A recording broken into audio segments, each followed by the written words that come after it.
give your sales team a good timeline for onboarding, right? Because if there's no timeline between sales and production, and there's no clarity between what you're selling and what you're producing, it creates so much confusion. You lose clients this way.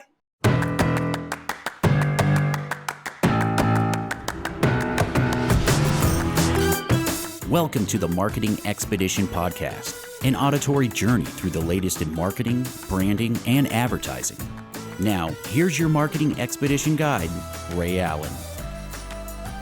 On this episode of the Marketing Expedition Podcast, we'll get to be speaking with Juliana Marulanda, and with over 20 years of experience across Wall Street, the nonprofit sector, technology startups, and family-owned businesses, Juliana, founder of ScaleTime, has served over 500 digital agencies.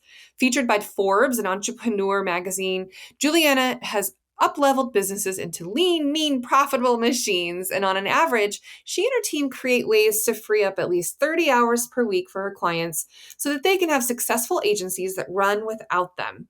Founders can find themselves saying, I do what I want, how I want, whenever I want, now that it is freedom. Juliana is passionate about providing audiences with valuable tools that they can use to instantly start improving their business. Whether you're in agency business or not, any entrepreneur needs to listen to this. And her wealth of agency growth secrets and expertise in growth management will help us all in marketing and agency owners and entrepreneurs on a path to scaling a business. And most entrepreneurs or business owners get to a point where their business is working, but they don't always know how to scale. And we're going to really dive deep into scaling the business and uncover some of the things that hold us back and what those things are. So stay tuned for that. First, it's time for our Marketing Essentials moment, the basics that you need to help you continue to build your brand and your bottom line. On this week's Marketing Essentials moment, I really want to talk to you and tell you and share this amazing story with you. I'll try to keep it short, I promise. And then we'll get into the interview. But okay, so most of you know that I'm an adjunct teacher. I do it because I love it. Students get to learn from me. It's fine. I don't get paid much, but that doesn't matter. But I have to tell you and share with you what happened. So last semester, my students, I teach agency operations, and they have to create their own agencies, and then they compete against each other to then pitch and promote a brand. And I always bring in a real live client so they get real live experience. So I get to partner with I have a list of people that want to join and do this program. So last semester, we partnered with Dapper Custom Suits. They're a new startup business. They wanted a marketing plan. They wanted some direction. They wanted some ideas. They wanted some research. They wanted all the things. So my students create their agencies, just like I did 20 years ago with Peppershock Media. And so I share with them pretty much everything because I have nothing to hide, right? And obviously open book. 20,000 people listen to this episode. So yeah, I'm open book. And I interview all kinds of other marketing agency owners. It's great. The moral of the story here is that my students are learning from a real client. So long story short, they go through this semester, they create their agencies. We have 3 teams that competed against each other this last semester, and it's real world, right? They have to create the plan. It's like a whole RFP process, request for proposal, and then they have to do oral presentations for their final. And I'm I'm not academic, I'm real world. So they have to create real world scenarios. They go through this process, they come up with amazing ideas, all of them. All 3 agencies came up with great ideas, like unbelievable ideas. Anyway, but we always have to just pick one, and it's kind of so hard. But let me tell you, you'll hear why this is so really pretty cool. And if you ever have an opportunity to participate with a university, wherever you are in the world, your company will, you have to just know what the mindset of this next generation is about to unfold, right? I know we always hear the bad things about this generation. But I'm so excited for our next generation of students who are about to go into the real world, and they get to learn from a real world professor like me, agency owner. So we go through this process. We create their agencies. They even have to interview each other to see who's going to be the CEO and the account manager and the creative director and the this, that, and the other for all purposes of creating their agency. And then meanwhile, they also have to create a marketing plan to pitch a new prospective client as if they were doing it in real world. So they go through this entire process, all of them, and they come up with major themes and their big ideas and what they're going to pitch and present. And gosh, these students are like coming up with so much creativity and amazing work that they didn't even know they could do because they're pushed into it. They have to get comfortable with the uncomfortable, and I've said that before. And honestly, they have to get up in front of the classroom and present and pitch and talk and do. And it's just something that I love to see them squirm and flourish and just evolve into the humans that they are going to become in the real world. So they go through this process. And it's actually the prerequisite class for the National Student Advertising Competition class that I also get to teach. And I also get to advise the Boise State Advertising Club, which is a part of the Boise Ad Fed and the Idaho Advertising Federation and the American Advertising Federation. Anyway, they go through this whole process. They come up with all of their ideas. They do the research. They do the SWOT analysis. They do the marketing audit. They look at the target audience and they just do all the things that marketing agencies do. And they get to go through all of this. And then they present their written proposal beforehand. So then we, have our panel of judges, which is the prospective client, and I get to kind of sit in that role for them and guide them along the way. So I'm, the professor. So that is what it is. So, but we have a real client sitting, judging and understanding, if they were to actually hire an agency, like what would this process be? And it's actually just as much enlightenment for the company as it is for the students. And let me tell you why.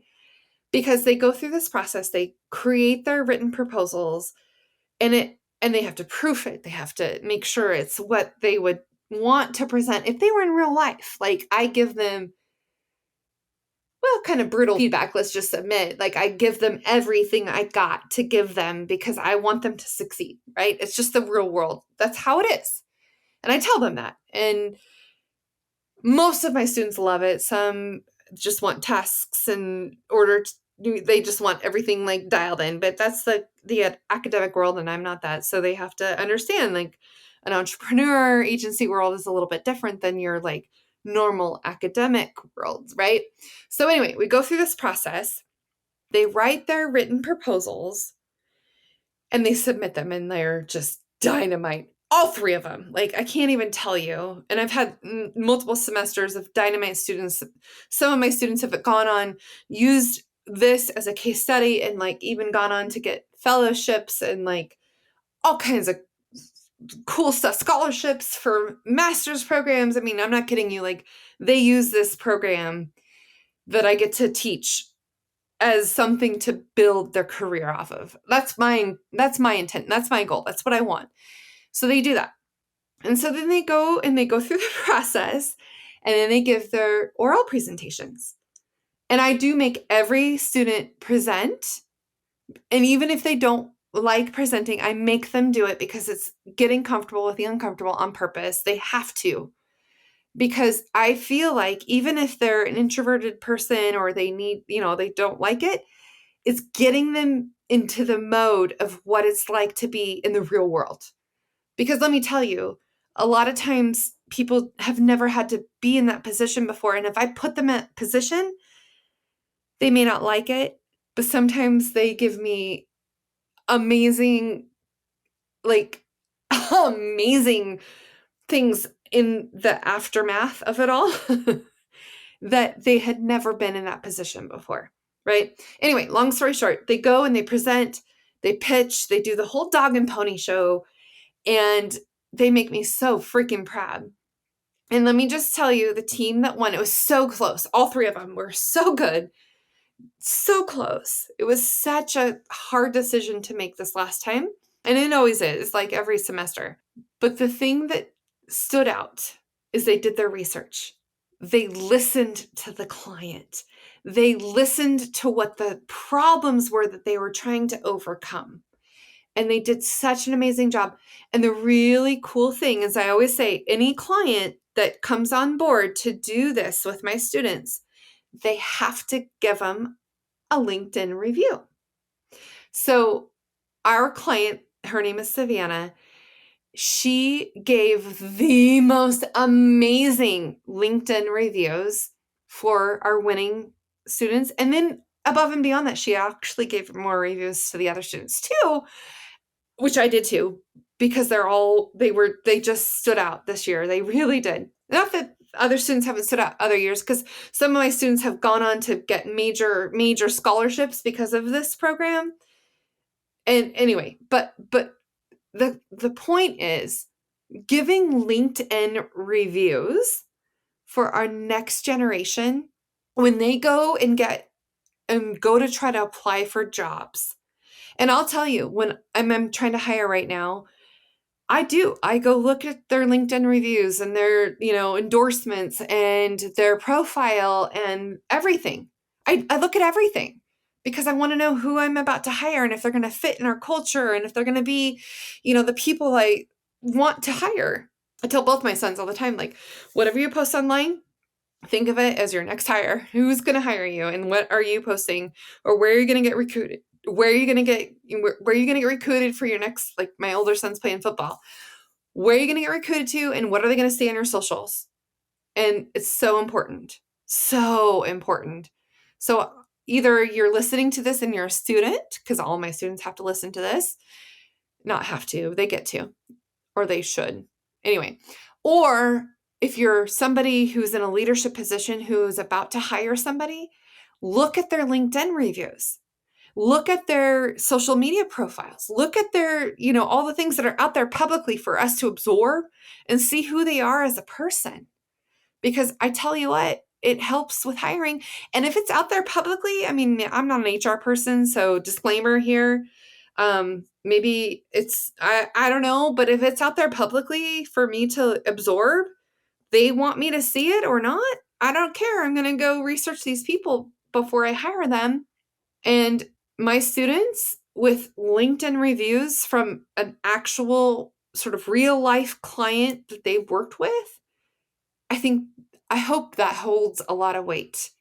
And I also hope that these students get the real world experience that they otherwise wouldn't necessarily get in an academic world. And I think that's why they hired me as an adjunct and begged me to come do all of this.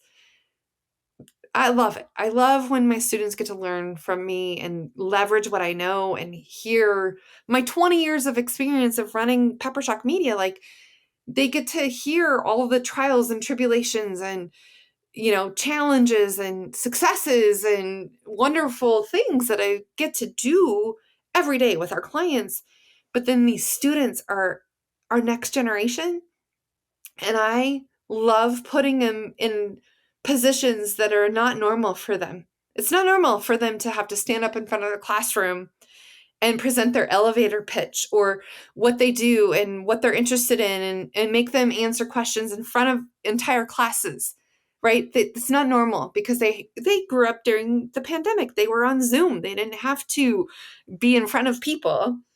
And I really hope that they see what I'm trying to do for them. And you as employers or people, maybe you're going to be employers, understand that our next generation has an amazing amount of commitment and loyalty and just genuine inquiry of understanding the world. They may not understand right away, and they may be very curious, and they may ask a lot of questions, but it's our job as I'll put myself in middle-aged generation. It's our job to teach the next generation and combine that gap of of what they need to be next. And it's so thrilling to get to be a part of their lives and to get to see them graduate and get the next job that I can help them do, or that they get because I have set them up for success. And I encourage you, whether you're a next generation lover or not, I want to encourage you to support them, to love on them, even though they may not always be in alignment with your thoughts or opinions or ways of doing things. But love on our next generation because they need it. They need us to help them without them feeling like we're helping them, by the way. But our next generation is going to be our companies and our ability and capabilities to move on beyond where we're at now. I implore you to give our next generation a chance. Even if they have not had a lot of experience, they are eager to learn, a lot of them. You just need to interview and ask the right questions, and we'll have a whole nother episode about that. But I encourage you to just start talking to our next generation if you haven't already. Mentor them. Seek them out on purpose because they need us to help them in their journey, whether they want it or not. So that's what I have to say for this Marketing Essentials moment. Let's help our next generation, and you will benefit in abundance. I promise. It might take some time, but you will benefit. All right, let's get into the interview next.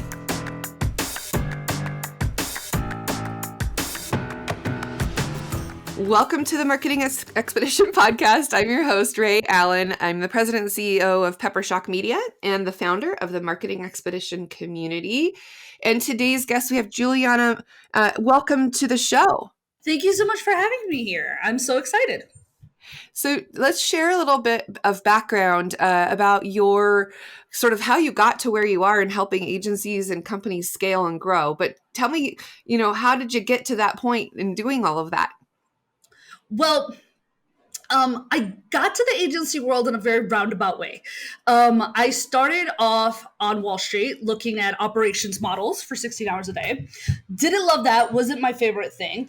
Then I'm very high energy. Then I decided to work in sports and entertainment, of all places. And basically I was like a traveling manager, and they dropped me in a new city about every 4 to 8 weeks.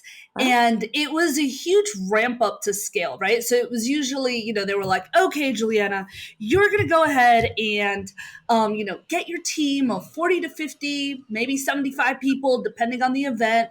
We're going to have a hiring fair, interview 100 people a day, get your team, then train them in 2 days across these massive arenas that were a mile, and something long.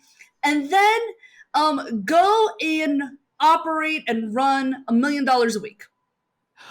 Nice. Have fun. Rinse, wash, repeat. And I had no idea what I was doing, and I hated managing people because I had no idea what I was doing. And so my whole thing was how do I manage less, train faster, and hire better, right? That was my mantra. Right. Manage less, train faster, hire better. And, I did this for quite some time. And then afterwards, the recession hit. So we, back in 2009. And so I found myself doing all sorts of operational gigs. And when I started ScaleTime on my own, I was like, okay, I really want to create operations, right? But at the time, I was really fascinated by digital operations because teams were becoming hybrid, right? You were looking at, Right. full-time, part-time, contractor, subcontractor, offshoring, nearshoring, freelancers. It was all this stuff. And I was like, all right, how do we get a team to be able to really deliver on time every time and with quality?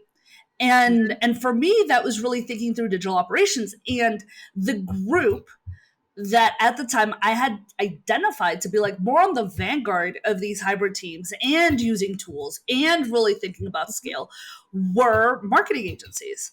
And more specifically, digital marketing agencies or hybrid agencies. So that's who I decided to work with. And I've been working with over 600 agencies ever since. That's pretty amazing. And you're right. We hit that time frame and the whole world changed, and still to this day as we know it. Yeah, absolutely. So tell me a little more about you working with the agencies. What are some of the things that you do? Like give me maybe some success stories, or kind of walk me through your process a little bit of how you've helped these agencies scale, or maybe one or two come to mind. Like, tell me more. Yeah, absolutely. So we're really helping agencies with their processes to build higher performance teams, right? And systems. And the whole idea is to get the owner out of the weeds. And next level is to get leadership out of the weeds as well. So we've really, working with clients that are like, okay, we're kind of at this 1.3 plateau. We want to get out, and we want to go past that, because what got you to 1 million isn't going to get you to 3. And also, like, agencies that are pushing past the 3 million, trying to get to that sort of 8-figure agency. I would say that's kind of our sweet spot, our process of how we help them. And then I'll go into like a few that we've helped is everyone starts with a scale map. And the scale map is our diagnostic. It's the baby of ScaleTime. It is the one thing that has stayed so consistent throughout the years, because we're able to audit your systems, your operations, and really see what's missing at every level.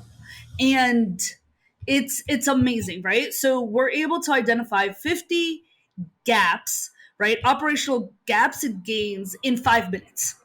Wow. And it's really cool. Like, we've been working on this, for the last 6 years. Yeah. And, now it's like all coded by us and everything like that. So we are so excited to be able to automatically, and we do this for free, right? Like during the pandemic, we really wanted to make it scalable. We wanted to be able to influence the market and really almost have like an industry study. We've had over like 600 data points now. So it's really cool. And we're able to see exactly what's missing and what's going to get you to the next level, right? So it's both diagnostic and prescriptive. Then we take a look at, okay, what do you need for the next 3 months? Let's prioritize it. Because sometimes it's clients will come to us and they're like, oh my God, everything is a shit show. like we can't scale chaos. We really got to get, our stuff together. We got to get our team stuff together. Sometimes someone that's like really key to the team, it could be like the owner's number 2 person. It could be an ops person. It could be like the person that knows all the marketing and all the stuff that's going on is about to leave. Right. And that's a huge time where it's like, we have to get our documentation in place. We have to get, our processes down. We really need to figure out what people are doing and how they're doing it so that we can codify our special sauce. So that's a huge deal. And then after, what's the priority? Because oftentimes if you're putting out fires, it's hard to tell what the priority is. Or on the flip side, if you're just growing really, really quickly and you can see what's ahead, you're like, if this one client, expands, even just a little bit, we're going to get messed up, or our quality is going to decline, or they see their pipeline. If they have a really healthy pipeline and they're closing, they're like, okay, we need to hire more people. We're scaling very quickly. And that's happened to us as well. Right. And so we want to be able to say, okay, what do you need to do for the next 3 months? And then what does the next 3 months after that look like? So you can prioritize, sort of your massive, like, red light, things, and then your yellow light. And then there's the things that you want to, optimize and you want to geek out on and things like that. So that's sort of our process. I would say, one of the, we had a client who was scaling very quickly, and it was 2 founders. One was really dedicated to the back end and making sure that the marketing and the quality and the performance metrics and everything was really in place. And one was really focused on sales. And they were growing. They basically scaled from 0 to 1 million in 9 months. Wow. That's Yeah, impressive. they were very impressive. And they were, and they're like, okay, we're starting to lose quality. We need like better systems in place. But for them initially, it wasn't even about process. It was about performance metrics. Like we need to be able to see like smoke before the fire. We need to get metrics in place, and we need to build a process around that. Because when you think about performance of a team, people don't usually associate it with process, but there's an entire process to, first of all, you need to aggregate your information and your data to be able to see what the performance metrics are. You need to be able to track them. You need to be able to have them visible. You need to be able to have, your cadence of feedback loops with the team and a process for that.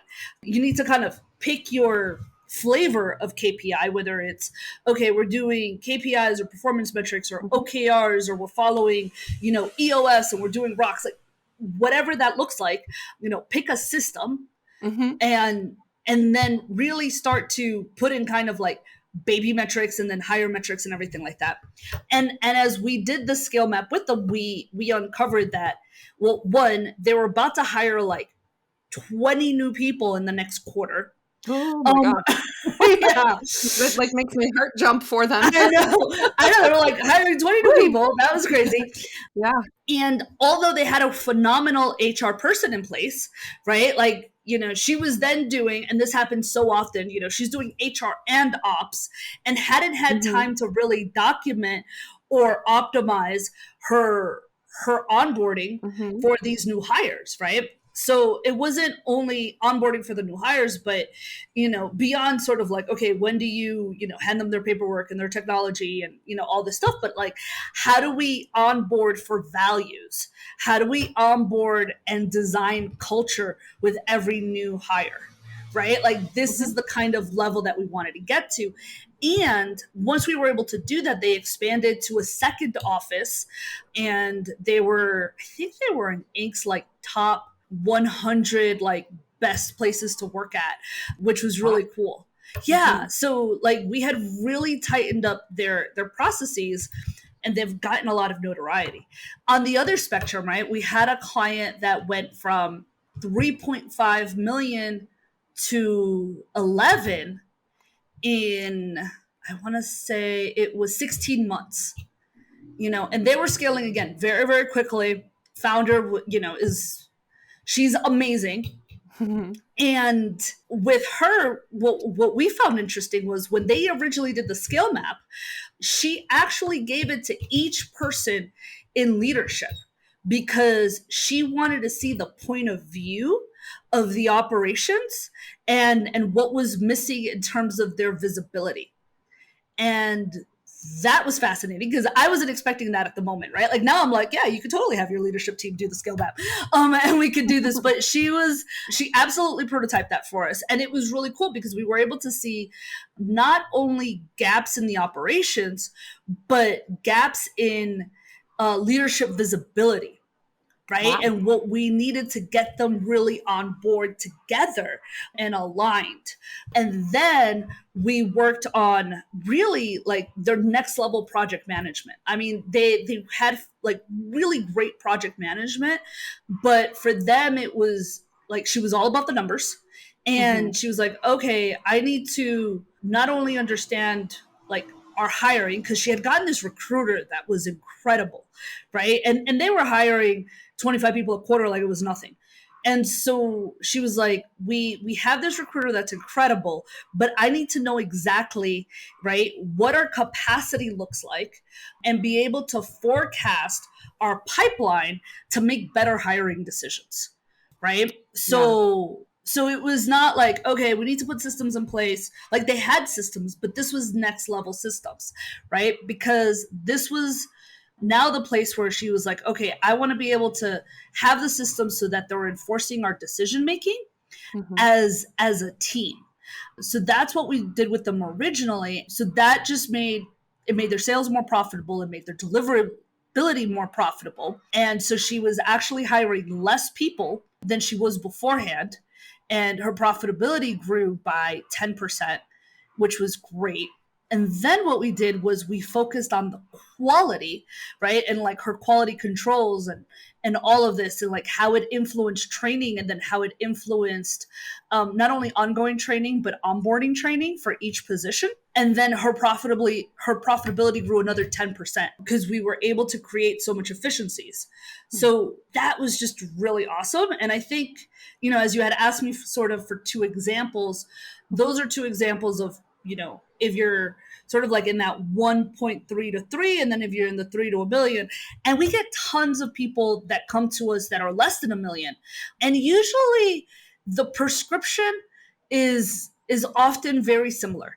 It's let's take care of your project management, right? Like, let's get your project management really streamlined before you start adding like sexy automations and AI and everything. Let's get your PM system to work really, really, really well. And then let's get your client onboarding and client management to work really well. And usually if we do that combination, people hit a million very quickly. Nice. Yeah, there's lots of different shiny tools and whistles and things out there. But yeah, if you can't get like at least the basics down and under control, then all those things are going to be just distractions for you as opposed to getting those things done, right? Absolutely. Now it's time for a message from one of our partners, Kitcaster. Did you know that podcasts are a great way to grow your personal and business brand? And Kitcaster is a podcast booking agency that specializes in developing real human connections through podcast appearances. We've had several guests from Kitcaster on the Marketing Expedition podcast as well. So if you're an expert in your field, have a unique story to share, or an interesting point of view, it's time to explore the world of podcasting with Kitcaster. You can expect a completely customized concierge service from their staff of communication experts. Kitcaster is your secret weapon in podcasting for business. Your audience is waiting to hear from you. Go to kitcaster.com/expedition to apply for a special offer for friends of this podcast. Well, what are some other common things that you find after you do the diagnosis, if you will? What are kind of maybe like the top 5 things that are very common in companies that have those gaps? Like, what are those gaps that are usually what, kind of stagnates or make people plateau? Absolutely. I would say metrics is often really missing, even if like at any of those plateaus. So measuring, like what gets measured gets managed, like really, really matters. And I'm not a believer in having 20 million metrics. I really think that if you have a couple of key metrics that you're paying attention to beyond just revenue, right? Because I think every entrepreneur is like, all right, how much money are we making? But I think beyond just revenue and headcount, right? Like having metrics in place for the different, key areas. Last year for 2023, one of the things that we saw, if you were tracking, it wasn't necessarily pipelines or revenue, but sales cycles. Sales cycles were so slow. They were like, oh, well, a client that was able to close in 4 to 6 weeks, it was taking them like 8 to 12 weeks to close, right? Mm-hmm. Like it was almost like double, triple the sales cycles, because with uncertainty, people take longer to close a deal. So things of that nature, right? Like if you're paying attention to your metrics, you can inform better decisions and you can inform really the productivity of your team. And that's really big, whether it's an existing team or positions you want to hire for. Because oftentimes if you're thinking about like, oh, okay, I haven't had a salesperson and now I want to hire a salesperson, right? Do you know what your baselines are? So once you hire them, what are you comparing them to? Right? Like, what's your closing rate so that you can ramp up that salesperson, right? Or an account manager. Mm-hmm. Oftentimes, what I see with a lot of agencies is that, they have account managers that are just maintaining accounts, right? They're like, please just don't lose a client, right? Like, just keep them. But they're not really thinking through, like, how are they growing the account? What are growth metrics for this account manager? So I think metrics are extremely important and often missing. And we see this sort of like under $1 million. Sometimes people are tech happy, and we have a pillar for technology, right? So like we'll see technology being like really good markers, but there won't be any workflows within that technology. So what that means to me is that you have tech, right? And you're paying for tech, but it's not being optimized, right?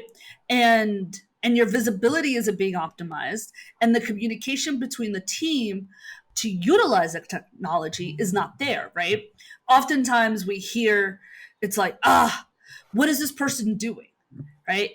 If you, let's say you have a project management system and people are actually, there's templates for the workflows that you have, and people are checking things off, right? And you have a dashboard for, right, like your production and what you're doing that you're providing for clients.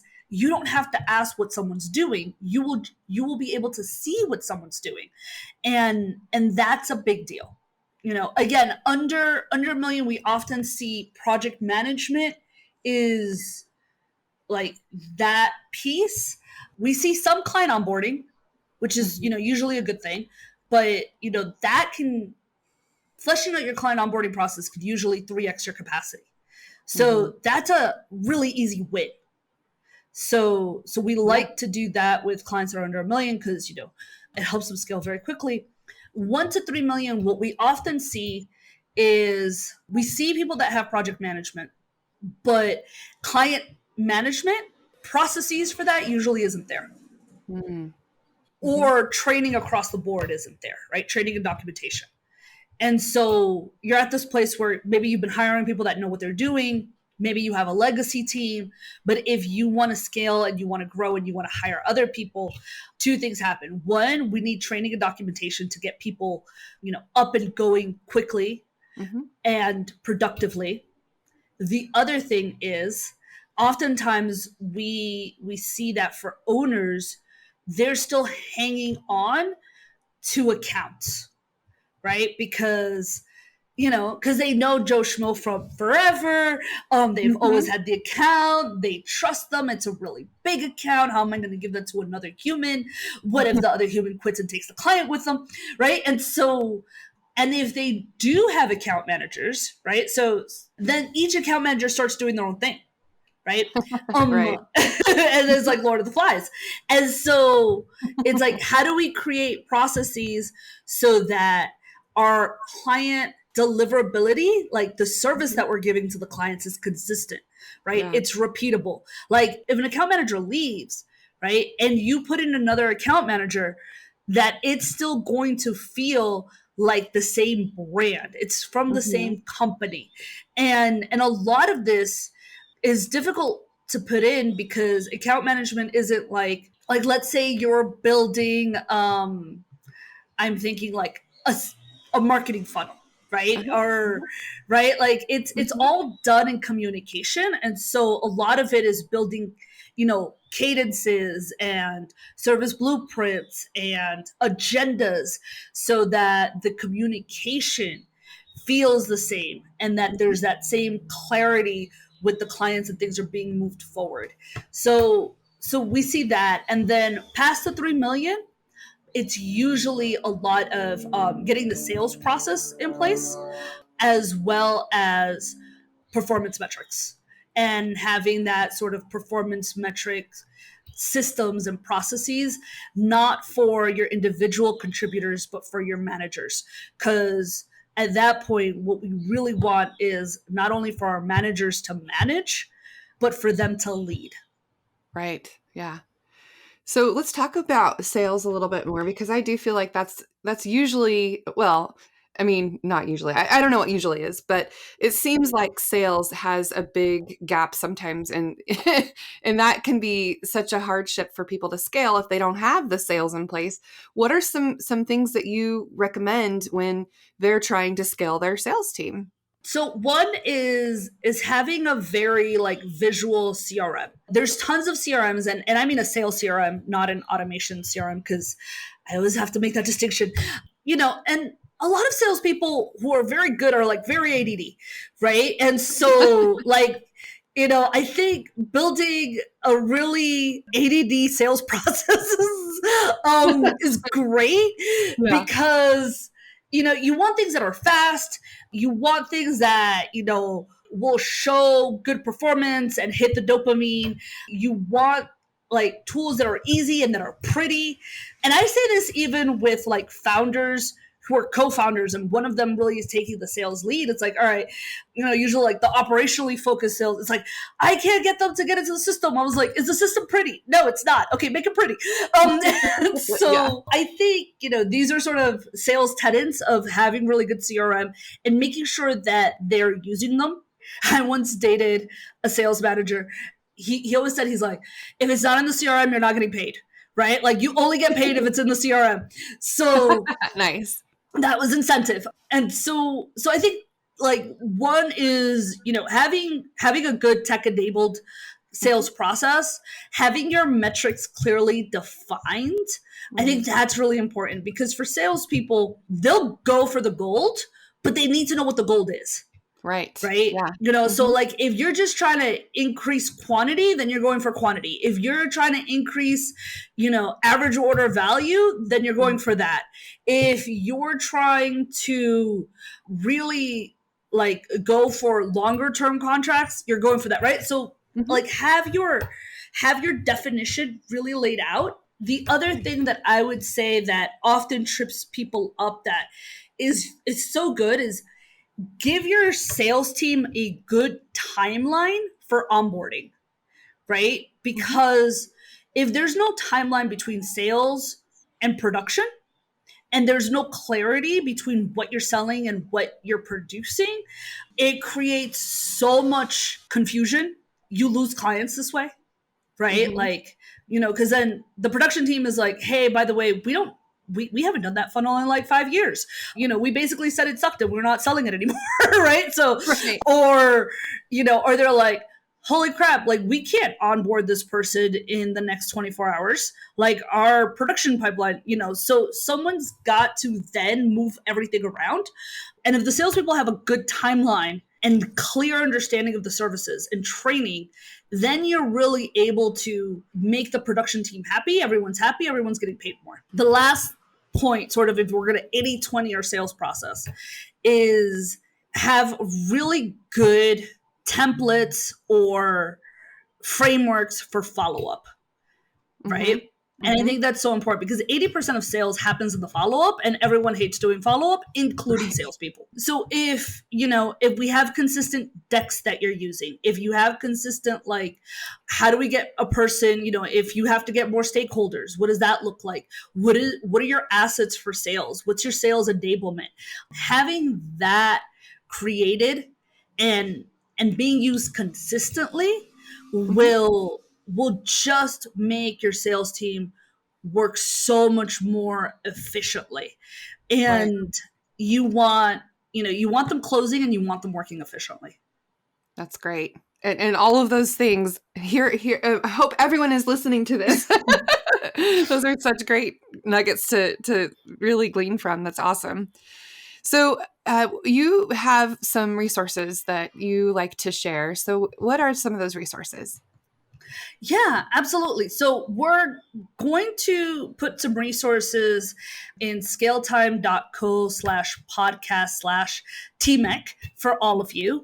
And I know how hard, agency owners work and how grueling it can be, to scale or even just to make things more efficient if you're on that journey.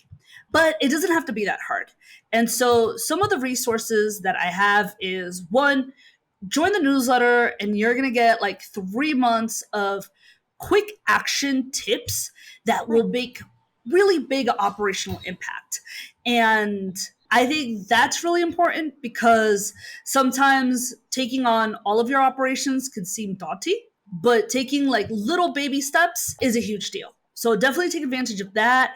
The other thing is our 5-minute diagnostic, the scale map.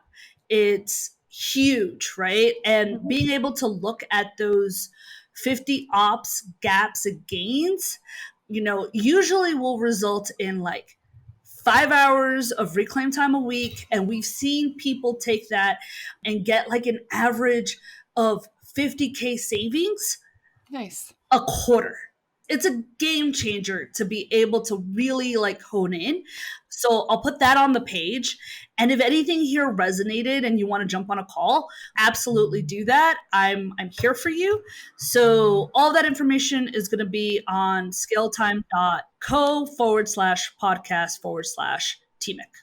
Right. TMEC. I love that you're using the abbreviation, the Marketing Expedition Community. That's perfect. I love it too.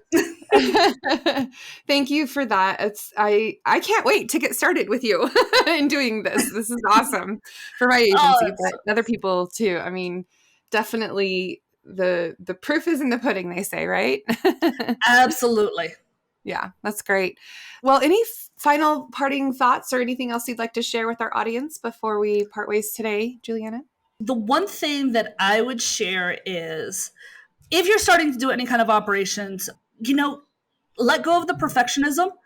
Perfectionism gets in the way of progress and process. And absolutely, see how quickly you can make decisions. Right? All process is like a decision tree. And you can always go back and redesign. Like that's the best thing about process. Like, oops, that didn't work. All right, we're going to do something else. But, if you can increase, and this is going to sound real nerdy, your decision throughput, your processes are going to get so much better, so much faster. I love that. Yeah. Say it again. So perfectionism gets in the way of performance and profit, right? Or what do you say? I like that one better. I said progress and process, but I like performance and profit. I'm gonna steal that. Nice. Yay. Yeah, that's good. That's good. I always say practice makes progress, right? I say that too. Yeah. Practice makes perfect. No. Practice makes progress. Absolutely. Well, thank you so much for sharing all of this wisdom with us today. Very, very appreciative of having you on the show.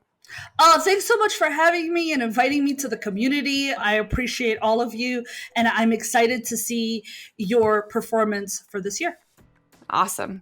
All right. For those of you listening, the best thing you can do is share this with others that you know that need to hear what we talked about today. And of course, give us the reviews and all that good stuff. And until next time, everybody, enjoy your marketing journey. Thanks for listening to the Marketing Expedition podcast. Want to continue the journey? Don't miss out on new episodes. Subscribe on iTunes, Spotify, Amazon Music, or wherever you get your podcasts.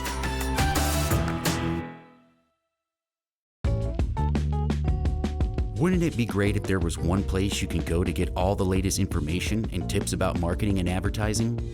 The Marketing Expedition community is that place. People like you gather in our online community to build relationships with others and find the latest marketing trends, tactics, tools, and technology. We help you build your brand and your bottom line. Start your adventure today. Visit themarketingexpedition.com to find out more.